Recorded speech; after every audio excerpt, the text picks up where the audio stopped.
بسم الله الرحمن الرحيم السلام عليكم ورحمة الله وبركاته داود يالكو سو دوادا برنامج gaara oo aanu idinka soo diyaarinay shir jirayd oo si wada jir ah u qabteen wasiir ku-xigeenka wasaaradda waxbarashada iyo tacliinta sare agaasinka dugsiyada gaarka ah ee wasaaradda waxbarashada iyo tacliinta sare agaasinka manaahijta ee wasaaradda waxbarashada iyo sidoo kale agaasinka kormeerka iyo guddoonka waxbarashada gobolka Maroodijeex shirkaasi jirayd oo kaga hadlayeen waqtiga ay furmayaan dugsiyada guud ahaanba dalka Soomaaliland ka howlgala iyagoo sidii intii shirkaasi jirayd socday sidoo kalena kaga hadlay talaabooyinka iyo nidaamka wasaaradda waxbarashada iyo tacliinta sare u dejisay inay u dhaqmaan guud ahaanba dugsiyada gaarka loo leeyahay iyo kuwa dawliga labaduba hadaba barnaamijkaasi waa kan habkii iyo hanaankii uu dhacay ee daawasho wanaagsan bismillaahir rahmaanir rahiim maanta ay tahay sabti bisha Augustna tahay 8 waxaan halkan isugu nimid wasaaradda waxbarashada iyo tacliinta sare oo madaxdeedii agaasimayaaliya iyo wasiir baan ku wada joognaa halkan waxaan ka hadlaynaa go'aankii ka soo baxay wasiirka wasaaradda waxbarashada iyo tacliinta sare daawadaal intaas waxaan ku soo gabagabaynaynaa barnaamijka kooban oo idinka soo diyaarinay shirkayada oo saaka ay qabteen mas'uuliyiinta wasaaradda waxbarashada iyo tacliinta sare barnaamij kale oo ka lamid ah horinta ku kulmayna dhamaantiin ku dhaafinaa assalaamu calaykum waraxmatullaahi wabarakaatuh ee September 2deeda in waxbarashada ama sanad dugsiyeedka 2015-2016 ay furmaan oo in badan raadiyahana laga sii daayay TV-gana laga sii daayay isla markaa in badan ina fulisay amarkii in badan aanay fulin waxaanu leenahay anagu markaanu dhageysanay waalid badan iyo mujtamac badan wasaaradda waxbarashaduna waxay u shaqeysaa bulshada iyo mujtamaca Soomaaliland waana inaanu tixgelino qadarino dhawaaqa ka soo yeedha bulshada ubadkooda aanu mas'uulka ka nahay xaq tarbiyadeed iyo xaq tacliineedba dhawaaqa badan ee soo yeedhay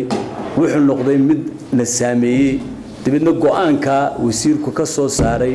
fulinteeda iyo dabagalkeeda iyo dhameystirkeeda waxaanu doonaynaa inay dugsiyada gaarka loo leeyahay qaataan oo ay fuliyaan haddaan la ismaqlin haddaan la kala dambayn haddaan la isdhagaysan ma jiro wax la yiraahdo dawladnimadu waxay ku dhisan tahay ismaqalka istixgelinta kala dambaynta awaamirta madaxda ka soo baxa oo la qaato sidooda loo fuliyo cidii dacwoonaysa waa gaar laakiin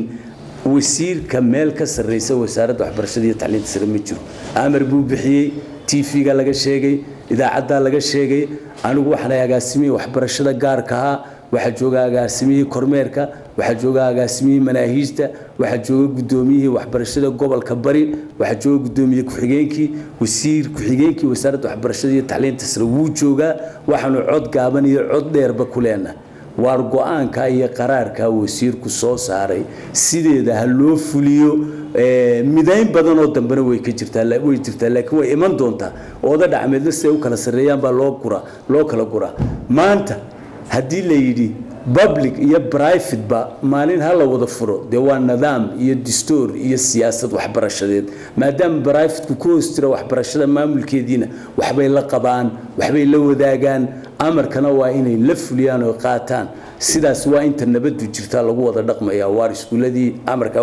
waa inta nabad jirto nabad waxa lagu waayana lagu meelo xumaan iyo luf iyo dowraan iyo colaad waxaan leeyahay dugsiyada gaarka loo leeyahay wasaaradda waxbarashada ay ka tirsan yihiin amarka wasiirkana waa la fulinayaa waana lagu dhaqmayaa cidii ku dhaqmi weyda wasaaradda u taala talaabada ay ka qaadayso laakiin waxa fiican inta la isu hanjabin talaabo la qaadin inta la isriin inta la isjiijiidan in nabadda iyo wanaaga ismaqal iyo kala dambeyn lagu fuliyo duruuftiina qadarinteedu wasaaradda u taala laakiin waxa ka horeysa duruufta mujtamaca aad u haysaan ubadka oo cod dheer ku soo gaarsiiyay wasaaradda waxbarashada sida darteed anaguna aanu tixgelinaa idinkana waa la tixgelinaa marka waa in amarka wasiirka waxbarashada iyo tacliinta sare sida uu yahay loo fuliyo iyadoo aan cilad loo yeelin iyadoo cudur loo yeelin iyadoo aan cunf la gelinin ardaybaad haysaan ardayda waxa ku filan waa fasax wuxuu bilaabmayaa 1 September waxa kale oo meesha yaala ma jiro wassalaamu calaykum waraxmatullaahi wabarakaatuh bismillaahir rahmaanir rahiim wa bihi nastaciinu calaa umuuri diin wa diin anigu waxaan gudoomiye waxbarashada gobolka Maroodijeex qaybta bari halka waxaan isugu nimid in aanu sharciyada wasaaradda waxbarashada ilaalinteeda aanu halkan ka sheegno sharciyada wasaaradda waxbarashada waxay ku dhisantay annaguna aanu nahay kuwa ilaalinayay ee ku dabagelayay ayaanu nahay arrintiinu ka hadlaynaa waxa weeye fasaxa dugsiyada hadday public yihiin iyo hadday private yihiin isku waqti baa laga dhigay wareegtada wasiirku soo saaray waa wareegto caama oo midaynaysa dugsiyada furitaankooda iyo gelitaankooda yacni waxa qaadan waa oo aan caqligu qaadanayn waa la soo wada maray waxbarasho waalidiintana daawanaysa iyo dadweynahana daawanaya way soo mareen waxbarasho ardayga 25 July imtixaankii galay 1 August ha loo furo iskuul caqliga ma gelayso way dhacday ma gelayso fasaxu wuxuu ku jira curriculumka fasaxu wuxuu ku jira waxbarashada wax kale ardayga loo fasaxi maayo wax waliba waxay u baahan yihiin nasasho inan yaroo haruur tumaysa ayaa xiiqtiran ka maarmi weyday ma garatay nin 9 bilood ama ilmo 9 bilood wax loo dhigayna inuu maskaxda dejiyo oo ay maskaxdiisu u diyaar garowdo sanad dugsiyeedka soo socda laga maarmaan weeye waana waraagtada ku taala anigu ka gudoomiye ahaan waan faraya dadku waa kala heer rag waa heer qaran ragna waa heer gobol anigu heer gobol baan ka hadlaya waliba waxaan ka hadlayaa gudoonka waxbarashada gobolka Maroodi Jeex bari iyo galbeed labadaba ana halkan ku meesilaya hanjabaadna muuse wixii la soo hanjabi maayo annagu hanjabina mayno idina dili mayno laakiin sharciyada waxbarashadu leedahay ka saamixi mayno waan kugu qaaday intaasoo iskuul baa imtixaanka nala gasha sharciyad bay leeyihiin liisan bay leeyihiin yani bahwadaag baa nahay ka u hogaansami waaya sharciyada waxbarashada naga mid noqon maayo waxa jira dugsiyo kale oo aan imtixaankana la gelin hase ahaatee wasaaradda waxbarashada hoos yimaada aan gacan wadaagna leenahay iyaguna waa sharciyadu way qabanaysaa mar baa lala furiyaa dugsiyada waliba daladaha jira magacyo leh dalladahaasan ka hadlay haddii geeska Afrika tahay hadday masna tahay hadday mid kale tahay sharciyada waxbarashada u hoggaansamaysa dugsiguna mar buu la furiyaa dugsiyada haddii kale dawlad kale laga maamulayo meel kale waa in markaa dabar xaalad bay arrin tagaysaa markaa waxaan leeyahay anigoo aan hanjabaadiga ahayn sharciyada waan fulinayaa kii ku dhaqmi waayana talaabaanu ka qaadayna ma hanjabaad laakiin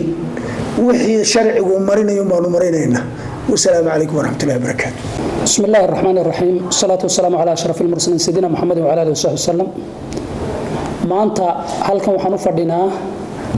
إن كشاع إنه وريكتك صابسا حبسنا الصعد كوحبر شدة. هدي أي نقول لهاي دكسيدة جاركة لولا هي يكون دولة هوسي ما ده بابلغ الله يقانبه. ما دام أيهين gabigooguba kuwa dawladda hoos yimaada qaranka calankiisana wada hoos fadhiya waxa aanu sidii loo midayn lahaa habsami socodkooda waxbarashada ayaanu halkan ka shaacinaynaayo dikreetadaasi aanu u wada qaybin doona cid walba oo ay khusayso ayaan doonayaa inaan halkan ka akhriyo waxa fadhiya agaasimayaashii ayaa fadhiya gudoomiyaasha waxbarashada qaarkood baa halkan fadhiya iyo ku-xigeenadoodaba agaasimayaasha waxbarashada qaarkoodna ama wasaaradda waxbarashada qaarkoodna halkan ayay maanta fadhiyaan waxaan hore u shaacinay oo aan hore uga sheegnay wasaaradda waxbarashada in bisha September 1 ay tahay maalinta la soo galayo iskuulada oo dhan dalka oo dhanba ku bareefada iyo ku publicaba taa ayuun baanu sii adkaynanaa wareegtadii arrinkaa ku saabsanaana aan doonayaa inaan idin akhriyo haddaba wareegtadu markii ay wasaaradda waxbarashadu la tashi badan samaysay oo dhexdeeda khubarada wasaaradda waxbarashada agaasimayaasha ay wasiirada wada tashi fara badan la sameeyay waxa laga maarmaan noqotay in wareegtadan la soo saaro cabashooyin fara badan ay nooga yimaadeen bulshaweynta Somaliland ay caruurtooda u dhigtaan gaar ahaan iskuulada gaarka loo leeyahay wareegtadu haddaba qodobadan ayay ka kooban tahay qodobka ugu horeeya waxa weeye furitaanka dugsiyada gaarka loo leeyahay iyo kuwa dawligiiba isku mar ayay furmayaan oo waa 1 bisha September ama 1 bisha 9 sanad walba qodobka labaad waxa weeye imtixaanka teeramka hore ee naqliga ah waxa uu noqonayaa 25 September ilaa 7 January inta u dhaxaysa imtixaankaas waxa weeye fasalada aan iyagu imtixaanka shahaadiga aan galaynin waa 25 bisha December waana teeramka hore weeye waxaan ka hadlayaa waa 25 bisha December ilaa 7 January inta u dhaxaysa ayuu noqonayaa teeramka hore waa imtixaanka naqliga ah form 1 form 2 form 3 iyo fasalada iyagu ay dheerka ku hooseeya fasaxa teeramka hore waa bisha January 8 ilaa 30 January yani ilaa dhamaadka bisha ayuu isaguna noqonayaa 8 January laga bilaabo ilaa 30 January laga gaadho fasax ayay dugsiyadu noqonayaan waa teeramka hore fasaxiis teeramka dambe wuxuu bilaabmayaa 1 bisha February ayuu bilaabmayaa imtixaanka teeramka dambe ee naqliga ah waa 1 June ilaa laga gaadho 15 June waa naqliga weeye waana teeramka dambe waxaynu ka hadlaynaa haddaba meelaha aan lagu galayn imtixaanka shahaadiga ah waxa ay gaari karaan ilaa 30 June ayay imtixaanka naqliga ah gaari karaan waa meelaha aan lagu galaynin imtixaanka shahaadiga ah oo kaliya ayaa fursada haysta imtixaanka shahaadiga ah ee fasalada eedharka iyo form 4radu iyagu waxay noqonayaan inta u dhaxaysa 15 June ilaa 30 June marka imtixaanadii halka ayay naga xirmeen labada bilood ee July iyo August labada bilood fasax ayay noqonayaan marka waxa aan la aqbali karaynin oo marna aan la yeelaynin iskuul bisha August fura ayaan la yeelaynin systemkii waxbarashada socodkeega oo dhani digreetadaas ayuu inoogu qoran yahay digreetadaasina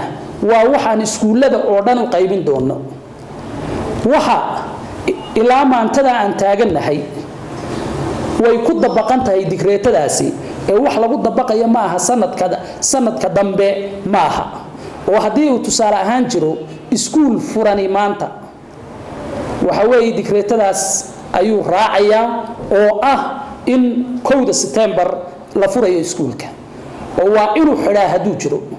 kormeerayaasha iyo agaasimeyaasha iyo gudoomiyaasha wasaaradda waxbarashadu way wareegayaan inta bisha August dhexdeeda hadii ay soo arkaan iskuul furan haday soo arkaan waxa laga qaadayaa iskuulka talaabo sharci ayaa laga qaadayaa marka ugu horeysa xiriirkii naga dhaxeeyay ee wasaaradda waxbarashada ka dhaxeeyay ayaa meesha ka baxayo aqoonsigii la siiyay ee uu ku shaqaysanayay taa waa laga loo wareegayaa wareegtadani cidda ay ku socoto waxa kamid ah og cidda la siiyay waxa kamid ah taliyaha ciidanka booliska ayaa kamid ah iyo dhammaan taliya qaybeedyada gobolada oo dhan oo iyaguna aanu ku codsanayno taliyaha iyo taliya qaybeedyada booliska oo dhan ee wadanka oo dhan iyana waxaan ka codsanaynaa inay la shaqeeyaan gobol walba inay la shaqeeyaan gudoomiyaasha waxbarashada ee halka jooga ciddii khilaafta ee bisha August furan inay kala shaqeeyaan sidii talaabo sharciga waafaqsan looga qaadi lahaa waayo qofka sidaa sameynaya waa qaran dumis weeyaan qofka doonaya amarada ilaa heer wasiir ka soo baxo wasiirku soo saarayna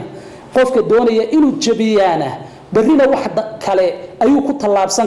doonaa marka hadii ay noqon lahayd taliyaasha qaybaha hadii uu noqon lahaa jananka hadii ay noqon lahayn barsaabada dawladaha hoose guud ahaan gobolada oo dhan waxaanu codsanaynaa in ay inta bisha August ka hadhay ay kala shaqeeyaan